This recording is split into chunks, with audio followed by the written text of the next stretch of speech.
Hi hello welcome to my channel. నా మొగుడు rowdy part 8 రచయిత దేవి కే. అంతే, ఆ మాటకు అప్పటి వరకు ఆమె చేతిని పట్టుకుని ఉన్న అతను ఆ చెయ్యి వదిలేసి తిన్నగా తన ఇంటి వైపు నడుచుకుంటూ వెళ్ళిపోతాడు. శౌర్య వెళ్తున్న అతని వైపు అలా చూస్తూ ఉండిపోతుంది. ఇప్పుడు నేనేమన్నాను? రౌడీ అంత కోపంగా వెళ్ళిపోవడానికి పొద్దున్న ఫోన్లో ఊరికే నా మీద అరిచాడు కదా అని నేను కోపంగా ఉంటే నా కోపం పోగొట్టాల్సింది పోయి తిరిగి రౌడీ కోపగిస్తాడేంటి? వెళ్తే వెళ్ళని, ఈసారి నేను అస్సలు తగ్గేదేలే అని తనలో తానే మాట్లాడుకుంటూ అక్కడి నుండి వెళ్ళిపోతుంది. తిన్నగా ఇంటికి వెళ్ళిన శౌర్య షవర్ కింద నిలబడి రోజురోజుకి ఎందుకు ఇంత అర్థం కాకుండా మారిపోతుంది ఇది? దాన్ని నేనింత గారాబం చేసేసరికి బాగా నెత్తిని ఎక్కి కూర్చుంటూ ఉంది. ప్రస్తుతానికి దీన్ని పట్టించుకోకుండా ఉండటమే బెటర్. లేకపోతే బ్రతిమిలాడి వెనక తిప్పుకుంటే దేనికి రిస్క్ అవుతుంది అనుకుంటూ స్నానం చేసి బయటికి వచ్చి ఫ్రెష్ అప్ అయి ఆఫీస్కి వెళ్ళడానికి రెడీ అయ్యి కిందకు వస్తాడు. బావా, టిఫిన్ నేనే ప్రిపేర్ చేశాను, తినేసి వెళ్ళు అంటూ నేరుగా బయటకు వెళ్తున్న శౌర్యాన్ని చూసి చెప్తుంది సాధ్వి. అంత టైం లేదురా సాధ్వి, జస్ట్ కాఫీ ఇవ్వు, నేను గార్డెన్లో ఉంటాను అంటూ బయటికి నడుస్తాడు. సరే బావా అని చెప్పి సాధ్వి కిచెన్లోకి వెళ్తుంది. బయటకు వెళ్ళిన శౌర్యకి గార్డెన్లో అటు ఇటు తిరుగుతూ ఫోన్ మాట్లాడుతూ ఉన్న రానా కనిపించి అటు నడుస్తాడు. రానా కేవలం నైట్ ప్యాంట్పై కట్ బనియన్ వేసుకొని ఉంటాడు. ఆ బనియన్ నుండి అతని వీపుపై గోటి గుర్తులు కనిపించి, ఏరా ఈ ఎక్స్పోజింగ్లేంటి అంటూ రానా వీపుపై ఒక్కటి వేస్తూ అంటాడు శౌర్య. రానా ఫోన్లో మాట్లాడేవాడు. నేను తర్వాత కాల్ చేస్తాను అని కాల్ కట్ చేసి, ఇప్పుడు నేనేం ఎక్స్పోజింగ్ చేశానన్నయ్య అంటూ అయోమయంగా అడుగుతాడు. నేనే చెప్పాలా? అది కూడా సాధ్వి నేను చూసింది అంటే ఇక నీ పని అవుట్, ముందు షర్ట్ వేసుకొనిరా అంటాడు. నువ్వేం చెప్తున్నావో నాకైతే అర్థం కాలేదన్నయ్య అంటూనే చేతిలోనే పట్టుకు తిరుగుతున్న టీషర్ట్ వేసుకుంటూ అడుగుతాడు రానా. ఏం లేదు కానీ రూమ్ నుండి బయటకు వచ్చేటప్పుడు మాత్రం షర్ట్ వేసుకొనిరా. అది పాటిస్తే సాధ్వి చేతిలో నీకు దెబ్బలు తప్పుతాయి. అవును, ఆఫీస్కి వెళ్ళవా? ఇంకా నైట్ వేర్లోనే కనిపిస్తూ ఉన్నావు. వెళ్ళాలని లేదన్నయ్యా, ఒక్కటే ఒళ్ళంతా నొప్పులు అంటూ ఒళ్ళు విరుచుకుంటూ చెప్పి తర్వాత తను ఏం చెప్తాడో అర్థమై నాలుక కరుచుకొని శౌర్య వైపు హిహిహి అంటూ ఒక స్మైల్ ఇస్తాడు. నా వంక కాదు, అక్కడ చూడు అంటూ కాఫీ తెస్తూ రానా మాటలు విని సిగ్గుతో ఎర్రగా అయిన ముఖాన్ని కోపంగా పెట్టుకొని చూస్తున్న సాధ్విని చూపించి తాపిగా తన కప్ తీసుకొని అక్కడే ఉన్న బెంచ్పై కూర్చుంటాడు శౌర్య. సాధ్వికి కూడా ఒక పిచ్చి నవ్వు పడేసి కాఫీ తీసుకుంటున్న అతని చెయ్యి పట్టుకొని తీసుకువెళ్ళి చల్లని నీళ్లు ఉన్న స్విమ్మింగ్ పూల్లోకి తోసేస్తుంది. డార్లింగ్, ఇది అన్యాయమే. నేను నీ మొగుడినే, నీ ప్యార్కా పత్ని, అలా చెయ్యకూడదమ్మా, నన్ను పైకి లాగు అంటూ చెయ్యి ఇస్తాడు. నా ప్యార్కా చట్నీ ఏం కాదు అని వెటకారంగా చెప్పి అందులో నుండి గంట వరకు బయటకు వస్తే నోటిపై అట్లకాడబెడతా, అప్పుడైనా ఎక్కడ ఏం మాట్లాడుతున్నారో గుర్తు ఉంటుంది అని అంటుంది సాధ్వి. నమ్మకం లేకపోతే చెప్పండి, నీటిలో ఉండగానే తెస్తాను అట్లకాడ అని అంటుంది సాధ్వి. అంత పని చెయ్యకే, ఉంటాను, కానీ ఆ కాఫీ నువ్వైనా తాగించు, మరి చల్లగా ఉన్నాయి ఈ నీళ్ళు అంటాడు. నువ్వు తాగించుకో సాధ్వి అంటూ సాధ్వికి కన్ను కొట్టి చెప్పి రానాని ఏడిపించడానికి కన్ను కొట్టాడు. మీరు మరోలా అనుకోకండి, చేసుకున్న వాడికి చేసుకున్నంత. నీ వెనక తిరిగి తను చాలా పెయిన్ అనుభవించింది. సో ఇప్పుడు నీ టర్న్. ఇలాంటి స్వీట్ పనిష్మెంట్స్ చాలానే ఉంటాయి, రెడీగా ఉండు అని రానాకి చెప్పి సాధ్వి ఆఫీస్కి వస్తావా లేక ఇంటి దగ్గరే ఉంటావా అని అడుగుతాడు శౌర్య. రానా వంక చూస్తుంది, తన ఇష్టం అన్నట్టు. వాడి బోడి ఇష్టం ఎవడికి కావాలి? నీకు రావాలి అనిపిస్తే వచ్చే అంటాడు శౌర్య. అన్నయ్య, సాధ్విని నా వెంట తీసుకువెళ్తాను ఆఫీస్కి అంటూ గోముగా అడుగుతాడు రానా. నో, నేను ఒప్పుకోను. తను నా ఆఫీస్కి ఎంప్లాయ్. అలాంటి టాలెంట్ పర్సన్ని నేను వదులుకోను. తను మానేస్తే నాకు మెయిల్ చేయాలి, నోటీస్ వచ్చే వరకు అక్కడే జాబ్ చేయాలి. నా కంపెనీ రూల్స్ నీ బ్రేక్ చెయ్యను అని అంటాడు శౌర్య. అయితే నా కంపెనీ నీ కంపెనీలో మెర్జ్ చేసేస్తాను, దీనికైనా ఒప్పుకో. సాధ్వి నీ దగ్గరే వర్క్ చేస్తుందిలే, ఆ బాధ్యతలు నేను మొయ్యలేను అని అంటాడు రానా. ఆహా, బాధ్యతలు మొయ్యక బలాదుర్గా నీ మామ వెనక తిరిగి ఎవడి మీదో కేసులు పెట్టమంటే వాడి మీద కేసులు పెడుతూ ఉంటావా? అయినా ఆ ఆస్తుల కోసమేగా నాపై రివర్స్ అయ్యింది. అన్నయ్య, అది అప్పుడు నాకు ఏం తెలియదు, ఇప్పుడు ఏం తెలియదు, కానీ నన్ను నా మామల బాగా వాడుకున్నాడు అని మాత్రం అర్థమయ్యింది నా పెళ్ళాం ద్వారా. కంపెనీ మెర్జ్ చేసేసినా నీ ఆఫీస్కే వస్తా, నేను ఒక ఎంప్లాయీగా జాయిన్ అవుతాను. సరే, మెర్జ్ చేసేద్దాం, కానీ ఎంప్లాయీగా అవసరం లేదు. ఆల్రెడీ నా కంపెనీలో మీ అందరికీ షేర్స్ ఉంటాయి, వాటిలోకి యాడ్ చేసేస్తే సరిపోతుంది షేర్స్ అంటూ రానా సాధ్వి ఇద్దరు షాక్గా అడుగుతారు. దానికి చిన్నగా నవ్వుకుంటూ ఓకే, నాకు ఆఫీస్కి లేట్ అవుతుంది, బాయ్ అని చెప్పి శౌర్య అక్కడి నుండి వెళ్ళిపోతాడు. శౌర్య మాటలకు షాక్ నుండి బయటికి వచ్చిన ఇద్దరు శౌర్య అక్కడి నుండి వెళ్ళిపోయాక ఆలోచిస్తూ ఉంటారు. చల్లగా గాలి వేసేసరికి చలిగా అనిపించి ఒసై చలిగా ఉందే, తర్వాత ఆలోచిద్దాం, అన్నయ్య చెప్పిన దాని గురించి ముందు నా సంగతి చూడు అని అంటాడు రానా. ఏం చూడాలి, నేను పైకి వచ్చేయనా? నో, అయితే ఒక వేడివేడి కాఫీ తాగించు. నో, ఇదిగో ముందే చెప్తున్నాను, నాకు కోల్డ్ వాటర్ పడదు, ఫీవర్ వస్తుంది. మళ్ళీ ఏడుస్తూ నువ్వే నాకు సేవలు చేయాలి, అందుకే నీకెందుకు బంగారం ఆ కష్టాలు, నన్ను పైకి రమ్మను చాలు. జ్వరం అనగానే భయపడిన సాధ్వి పూల్ నుండి రమ్మని చెప్పి అక్కడి నుండి లోపలికి వెళ్ళిపోతుంది. బయటికి వచ్చిన రానా తన రూమ్కి వెళ్ళి వేడి నీళ్ళతో స్నానం చేసి వచ్చేలోగా ఆవిరి పట్టమని వేడి నీళ్ళు తెస్తుంది సాధ్వి. ఆ వేడి నీళ్ళు చూసి నాకు ఇంకా జ్వరం రాలేదు, నేను బాగానే ఉన్నాను, వచ్చిన తర్వాత చేసే కంటే రాకుండా జాగ్రత్త పడటం మంచిదని చెప్పి తల కూడా తుడుచుకోలేదంటూ అతని తల తుడుస్తూ జబ్బపై ఉన్న నెయిల్స్ మార్క్స్ తడుముతుంది. ఏముంది అక్కడ? సిగ్గుతో చెప్పలేక ఫోన్లో ఫోటో తీసి చూపిస్తుంది. అవి చూసి అప్పుడు వెలుగుతుంది రానాకి. శౌర్య ఎందుకు పదే పదే షర్ట్ వేసుకొని బయటికి రా అని, సాధ్వి చూస్తే దెబ్బలు తినడం గ్యారంటీ అని చెప్పడం. అమ్మో, ఈ విషయం దీనికి తెలిస్తే ఇంకేమన్నా ఉందా అనుకుంటూ సాధ్వి ముఖంలోకి చూస్తాడు. ఆమె ఇంకా తల తుడుస్తూనే చిన్నగా బ్లష్ అవుతూ ఉంటుంది. హా, ఆయన ఎవడు చెప్తాడులే, అన్నయ్య అయితే చెప్పడు అనుకుంటూ సడన్గా సాధ్వి చెయ్యి పట్టుకుని తన పైకి లాక్కొని పెదవులు అందుకుంటాడు రానా. రానా నుండి అలాంటి చర్యను ఊహించని సాధ్వి ముందు షాక్ అయి తరువాత గింజుకుంటుంది వదలమన్నట్టుగా. ముద్దు కొనసాగిస్తూనే తనపై ఉన్న ఆమెను బెడ్ పైకి చేర్చి ఆమె మీదకు చేరి ఆమెకు ముద్దులు పెడుతూ తన మాయలోకి తెచ్చుకుంటాడు.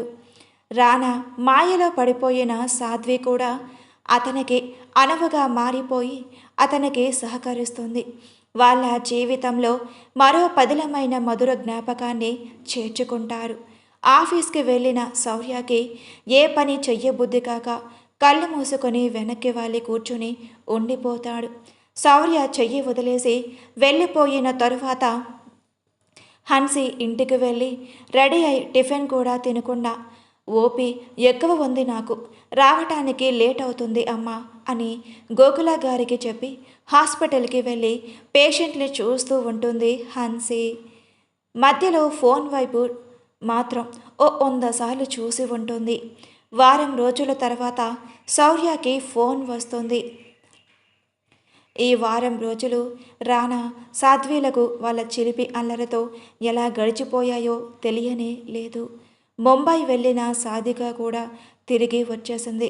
కానీ ఆమె ఎందుకో వచ్చిన దగ్గర నుండి ఏదో పోగొట్టుకున్న దానిలా మూడీగా బాధగా ఉంటుంది. ఎక్కువ లోన్లీగా ఉండటానికి ఇష్టపడి నాకు వేరే రూమ్ కావాలి అని అడిగి హన్సీ రూమ్ నుండి మరో రూమ్కి షిఫ్ట్ అయిపోతుంది. అది ఎవ్వరూ గమనించలేదు. గోకుల గారు ఆమె సరిగ్గా తినకపోవటం చూసి ఏమైంది తల్లి అని అడిగితే కొంచెం వర్క్ స్ట్రెస్ ఆంటీ అని చెప్తుంది సాధిక. ముంబై వెళ్ళి వచ్చింది కాబట్టి అది నిజమే అనుకొని అక్కడితో వదిలేస్తారు గోకుల గారు. ఇక శౌర్య తన ఆఫీస్లో బిజీ అయితే హన్సీ తన హాస్పిటల్లో బిజీ. ఇద్దరు ఒకరికొకరు గుర్తుకు రాకుండా వాళ్ళని వాళ్ళ ప్రొఫెషన్లో బిజీ పరుచుకుంటారు. రానా సాధ్వీలు హన్సీలు ఎందుకు రావడం లేదు అని శౌర్యని అడిగిన హాస్పిటల్లో పేషెంట్స్లతో బిజీగా ఉంది అని మాట దాటేస్తాడు. ఒక వారం నుండి పరిస్థితులు ఇలా ఉండగా శౌర్య మీటింగ్లో ఉండగా అతని ఫోన్ వైబ్రేట్ అవుతూ ఉంటుంది. క్లయింట్స్కి ప్రాజెక్ట్ ఎక్స్ప్లెయిన్ చేస్తున్న శౌర్య కళ్ళు తిప్పి తన ఫోన్ చూసేసరికి స్క్రీన్పై స్క్రోల్ అవుతున్న నెంబర్ చూసి కనుబొమ్మలు రెండు ముడిపడతాయి. శౌర్య రానాని సెకండ్ బాస్గా పరిచయం చేస్తాడు ఆఫీసులో. రానా శౌర్యాని ఒప్పించి సాధ్వి ఇష్టం మేరకు తనని పిఏగా పెట్టుకుంటాడు. అంటే 24/7 పెళ్ళని వెంట ఉంచుకోవడానికి ఇదో వంక రానాకి.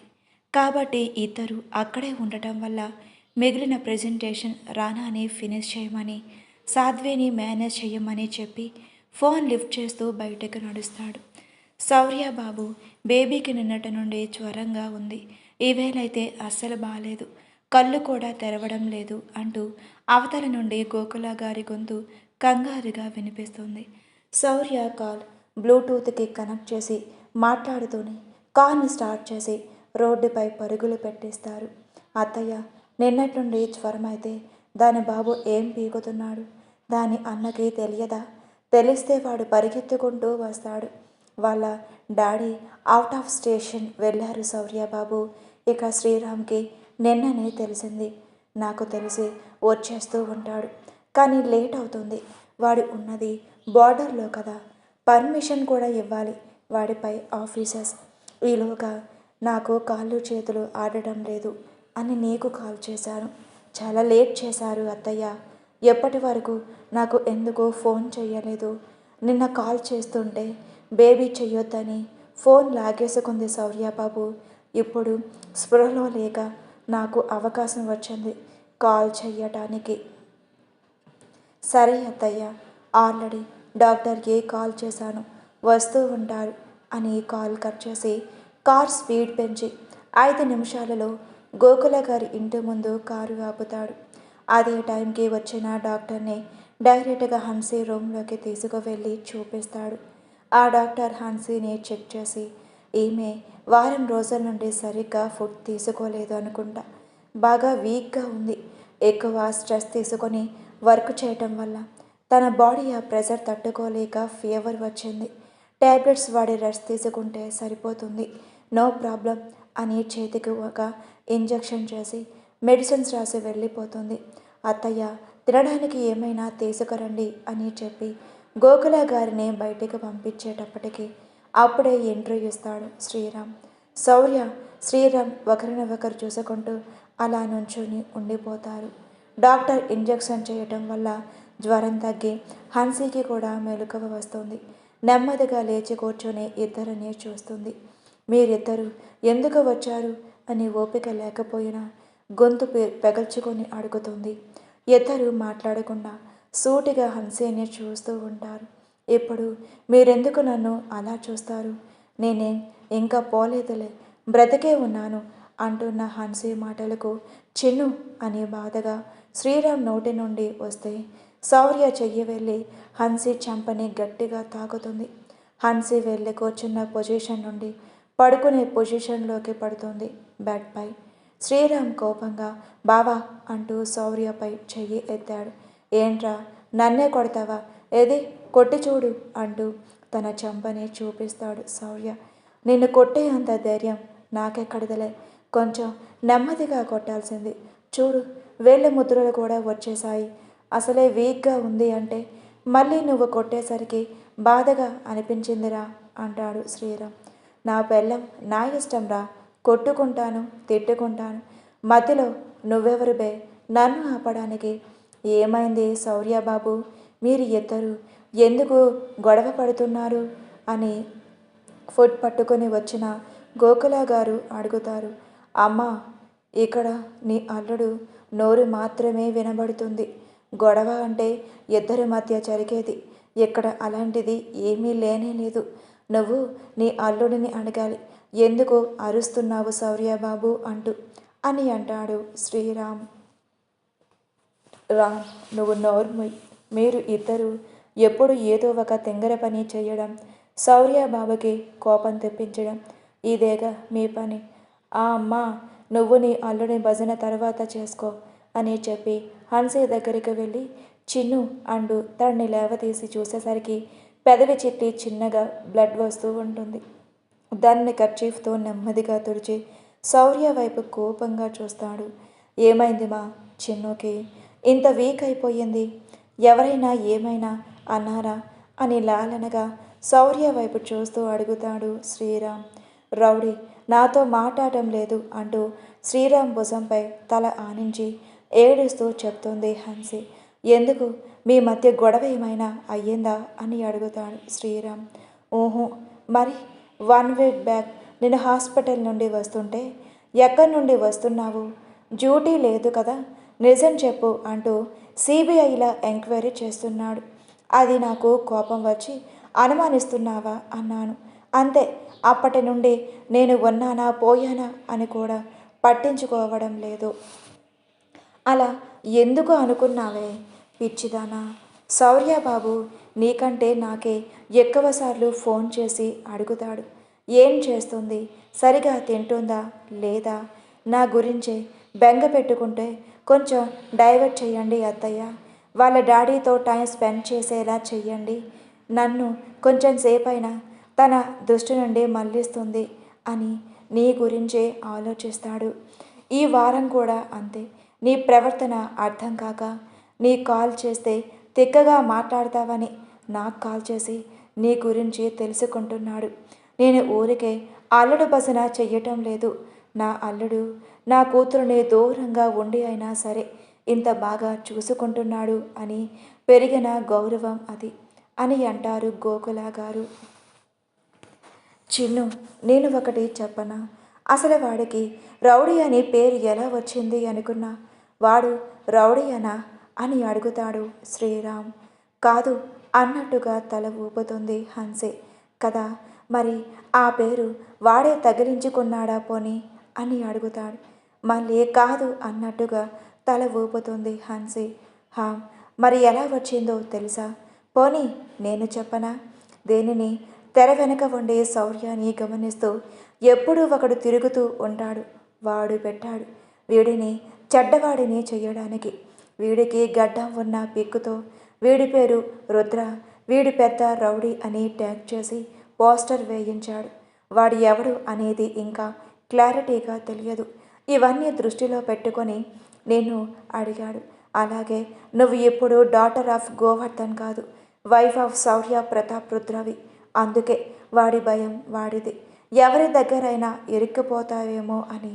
వాళ్ళ నాన్న చనిపోయాక వాడు ఎప్పుడూ సరిగ్గా నిద్రపోయిందే లేదురా. అవన్నీ నేను దగ్గర ఉండి చూసిన వాడిని కాబట్టి చెప్తున్నాను. నువ్వే అర్థం చేసుకోవటంలో పొరపాటు పడ్డావు. వాడిని బాగా అబ్జర్వ్ చేస్తే తెలిసేది. నీకు ఇంకా అసలు విషయం తెలియదు చిన్ను.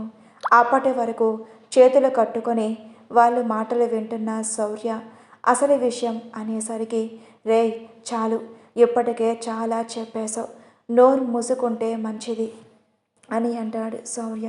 నాకు తెలుసురా ఎంతవరకు చెప్పాలో అని శౌర్యకి చెప్పి, సరే చిన్ను, నీకు సిచ్యువేషన్ అర్థమైంది కదా, ఎప్పుడైనా తిను అంటూ గోకులార దగ్గర ప్లేట్ తీసుకొని తినిపించబోతుంటే రౌడీని తినిపించమను అని చెప్తుంది. కళ్ళు పైకి ఎత్తి శౌర్యని చూస్తూ, అరే బా, విన్నావుగా, ఇంకా అక్కడ నిలబడ్డావే, రా అంటూ శ్రీరామ్. నేను ఎవరినిరా తనకేమవుతాను అని తినిపించాలి? ఎక్కడికి వెళ్ళిందో తెలుసుకునే అర్హత లేదు నాకు. అనుమానించే వాడి చేతితో తినడం ఎందుకు? నాకు ఫోన్ చేయడం ఇష్టం ఉండదు. చేసేవారి చేతిలో ఫోన్లు లాగేసుకుంటారు. ఇంకా నేను ఎలా తినిపించాలిరా? అందుకే నువ్వే తినిపించుకో అంటాడు శౌర్య. శౌర్య మాటలు కటువుగా ఉన్న తన మాటలలో బాధని బట్టి అందరికీ అర్థమవుతుంది. హన్సీ అన్న మాటలు తన మనసుకు ఎంత బలంగా తగిలాయి అనేది.